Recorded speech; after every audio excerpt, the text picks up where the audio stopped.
સમુદાય માટે વડોદરા ગૌરવોત્સવ પ્રાઇડ પરેડનું આયોજન કરવામાં આવ્યું હતું। જેન્ડર અને સેક્સ્યુઅલિટીના આધાર પર LGBTQ, લેસ્બિયન, ગો, બાયોસેક્સ્યુઅલ, ટ્રાન્સજેન્ડર, ક્વીર સમાજના લોકો સમાજમાં બરાબરીનો દરજ્જો આપવાની માંગ સાથે દર વર્ષે પરેડ યોજે છે।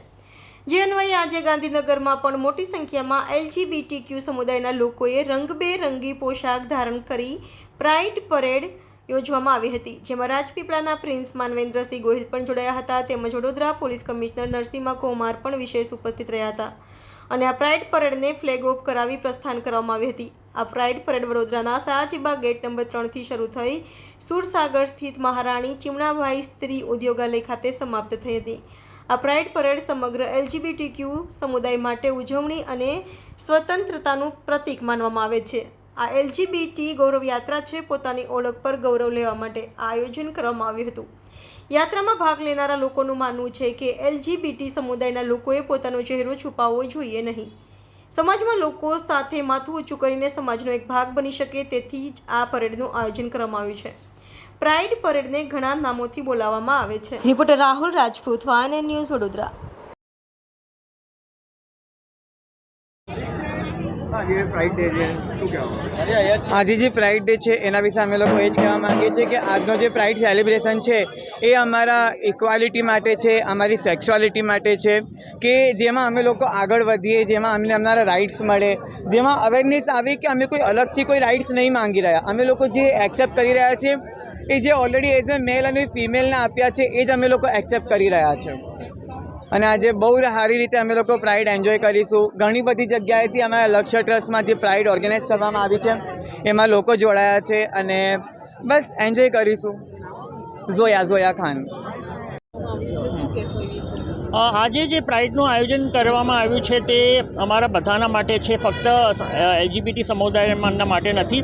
આ પ્રાઇડ છે જે બધા નાગરિકો માટે છે અને અમે જે આ સમુદાયથી બિલોંગ કરીએ છીએ, LGBT સમુદાયથી, એ સમુદાય માટે અમને બહુ જ ગર્વ છે અને સૌથી વધારે ગર્વ અમને વડોદરાના વાસીઓ માટે છે કે જે લોકો અમને સપોર્ટ કરે છે। આજે અહીંયા પોલીસ કમિશનર સાહેબ જાતે અહીંયા હાજર થવાના છે, જે અમને અહીંયા સપોર્ટ કરવા આવી રહ્યા છે અને ફક્ત પોલીસ ડિપાર્ટમેન્ટ પણ નહીં પણ ગુજરાત સરકાર પણ અમને છેલ્લા 23 વર્ષથી લક્ષ્ય ટ્રસ્ટને સપોર્ટ કરે છે, ફંડ કરે છે સ્વાસ્થ્ય વિભાગ દ્વારા। એટલે બહુ જ આનંદની વાત છે કે અમને સપોર્ટ મળી રહ્યું છે અને અમને ઉમ્મીદ છે કે બીજા પણ વર્ગ છે જે અમને સપોર્ટ કરે અને અમને જે એક ભારતના નાગરિક હોવાના કારણે અમને જે ઇક્વલ રાઇટ્સ મળે છે મળવા જોઈએ, એના માટે અમે લોકો કામ કરી રહ્યા છીએ। આટલા વર્ષોમાં શું બદલાવ આવ્યો છે તમારા?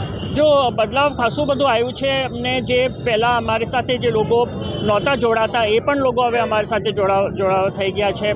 એડ્યુકેશન ઇન્સ્ટિટ્યુશન્સ અમારી સાથે જોડાઈ રહી છે, મીડિયા પણ સાથે અમારે સારા એવા ન્યૂઝ આવે છે, બહુ પોઝિટિવલી ન્યૂઝ અમારા છપાય છે।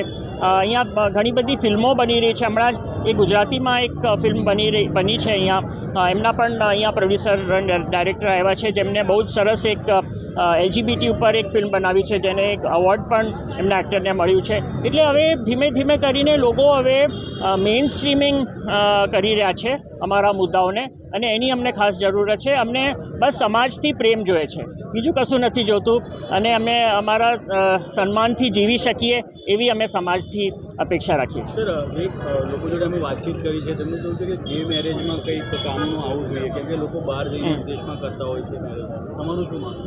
જો મને લાગે છે કે હમણાં જ છેલ્લા થોડા ટાઈમ પહેલાં જ એક ન્યૂઝ આવ્યા છે કે ભારત સરકારે એક એવી કમિટીની રચના કરી છે જ્યાં આગળ અલગ વિભાગના જે મિનિસ્ટ્રીઝ છે, ministry of health, ministry of home, ministry of social justice empowerment, legal મિનિસ્ટ્રીના દ્વારા એક કમિટીની રચના કરવામાં આવી છે અને કમિટી ગે મેરેજીસ માટે, સેમ સેક્સ મેરેજીસ માટે ના કંઈક ઉપાય શોધી રહ્યા છે। તો મને આશા છે કે આવતા બનનારી સરકાર પણ અમારા ફેવરમાં આ વસ્તુનો એટલે અમલીકરણ કરશે અને આ કમિટી દ્વારા અમને બહુ જ પોઝિટિવલી એક રિસ્પોન્સ મળશે એવી હું આશા રાખું છું। આજે વડોદરા શહેરમાં લક્ષ્ય ટ્રસ્ટ તરફથી પ્રાઇડ રેલીનું આયોજન કરવામાં આવેલ છે। આજે અહીંયા શહેરના ખૂણામાં મોટી સંખ્યામાં LGBT કમ્યુનિટીના સભ્યો અને અન્ય નાગરિકો, મીડિયાના સભ્યો બધા ભેગા થયા છે અને વિશ્વભરમાં અને ખાસ કરીને આપણા દેશમાં પણ એલજીબીટીના કમ્યુનિટીના સભ્યો કેટલાક દાયકોથી આપણા હક માટે, આપણા આઈડેન્ટિટી માટે અને પોતાના એમ્પાવર માટે લડતા હતા. આ લડતમાં over a period of time legislative, administrative or judicial ઇન્ટરવેન્શનના લીધે આજની તારીખે એમને એક પહેચાન મળ્યું છે અને એક દેશના એક નાગરિક તરીકે જીવવાની એમના હકનું રિકોગ્નિશન મળ્યું છે. તો એમને ગર્વ છે કે આ રીતે એક એમ્પાવર્ડ નાગરિક તરીકે જીવન જીવવાની તક મળવાનું. અને હું માનું છું કે આ એક ઇનિશિયેટિવ એક સ્ટ્રોંગ મેસેજ છે સમાજ માટે કે આ સમુદાયના લોકોને માટે એક ઇન્ક્લુઝિવ ઓપોર્ચ્યુનિટી એમને મળે. ઇન્ક્લુઝિવ સોસાયટીના નિર્માણ માટે શિક્ષણ, એમના એમ્પ્લોયમેન્ટ, લાઇવલીહુડ ઓપોર્ચ્યુનિટી અને સમાજમાં દરેક પોતાના કુટુંબીજનો, સમુદાયના સભ્યો અને રાષ્ટ્રની જનતા એમને જ્યારે સપોર્ટ આપે, હું માનું છું કે એમના વિકાસ અને એમને રાષ્ટ્ર નિર્માણના પ્રક્રિયામાં જોડાઈ દેવાની એક તક મળશે. આમાંથી સમગ્ર દેશને પણ લાભ મળશે. તો આ ઇનિશિયેટિવને હું એપ્રિશિએટ કરું છું અને દરેક સભ્યને હું શુભકામના પાઠવું છું. Thank you. Subscribe now and press the bell icon. Never miss an update.